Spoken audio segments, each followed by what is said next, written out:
It is September 13th, and somebody asked me to make a video of my way station, so I will, real quick. It's the end of the season, but the lantana's holding on. There's the dwarf little phlox is blooming.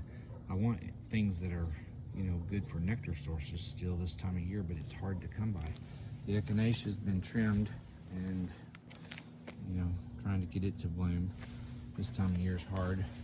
Of course, the milkweed looks like that. And then it's just some zinnias I threw out. More milkweed in here. There's actually about 12 plants in here, including Asclepias tuberosa and Asclepias speciosa, or showy milkweed. There's 3 or 4 new showy milkweeds in there. And there's some dahlias planted in that bed. Lots of impatiens in here that come back. And that's my big Nico hydrangea. A couple more hydrangeas in there before I really started butterflying. And then this was a beautiful phlox bed. It's not anymore because it's at the end of its season. And then there's 4 o'clocks, and there's some zinnias and some more 4 o'clocks. And we're gonna move on to the back because this is where most of the flowers are. Okay, coming up here. See, I just plant zinnias wherever, and the zinnias have that white powdery mildew this time of year from me watering late at night, because I'm a nurse and I have to water at night sometimes. But there's the fence, zinnias. These, I tell you what, these little pincushion flowers, they're scabiosas. They are so pretty, and the butterflies, the monarch. I had a monarch that hung out on this for hours, literally hours. It loved it so much. And then of course, Tithonia. We all love Tithonia. And there's a quick glance. Just going around the yard. I've got Maximilian sunflowers blooming around my bluebird house. And oh, there's the Viceroy back on the fruit, the rotting fruit. That's Maximilian sunflowers over there. Big old Maximilian sunflower planted in that planter. Got stuff everywhere, but let's look at this. Can you see that? That's a Viceroy, that's not a monarch. It's on my fruit. Viceroys have almost like a line on their back, like a half moon line that goes around their wings. See it better. See the back? It's not like a monarch. It's slightly different. They're beautiful. Anyway, so there's some butterflies. They're hanging out on the rotten fruit, even on the bottom side of my feeder. Those are hackberry emperors. That's what they are. Anyway, the caterpillar I found on this Asclepias, I do not see it, of course, right now when I'm trying to make a video for you.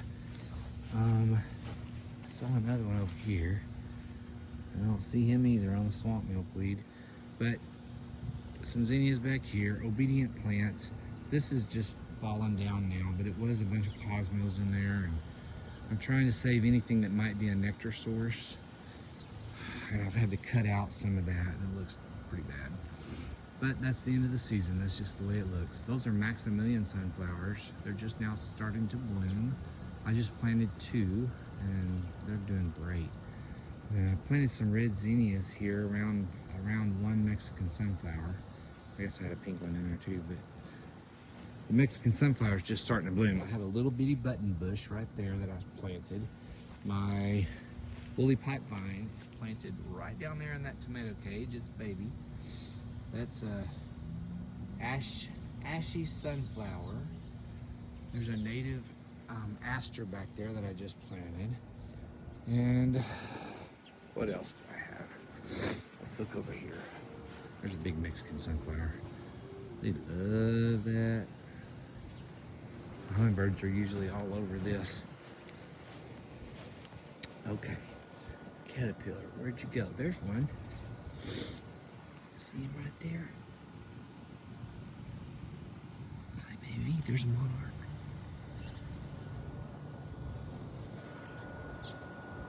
I think that is a monarch. I don't think that's the Viceroy. He's going over the house. Anyway, there you go. there it is.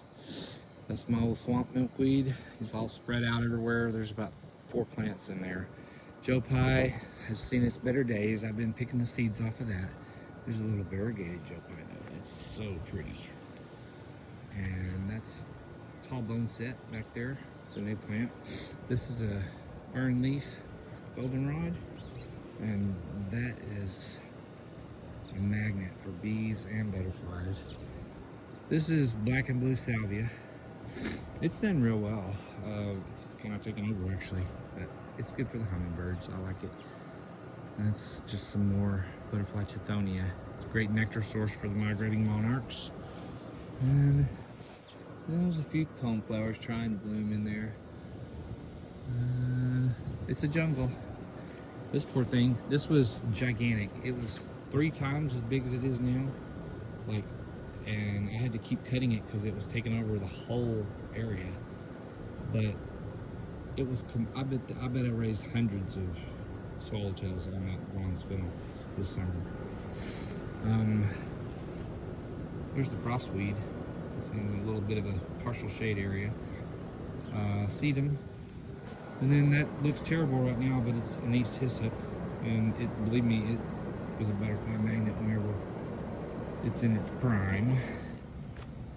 I'm just leaving everything up right now because I'm trying to save it for the monarchs. And a few of those heliobores. That's what you call those. Heliotrope. That's it. Yeah, heliotrope. That's it. There's my yard.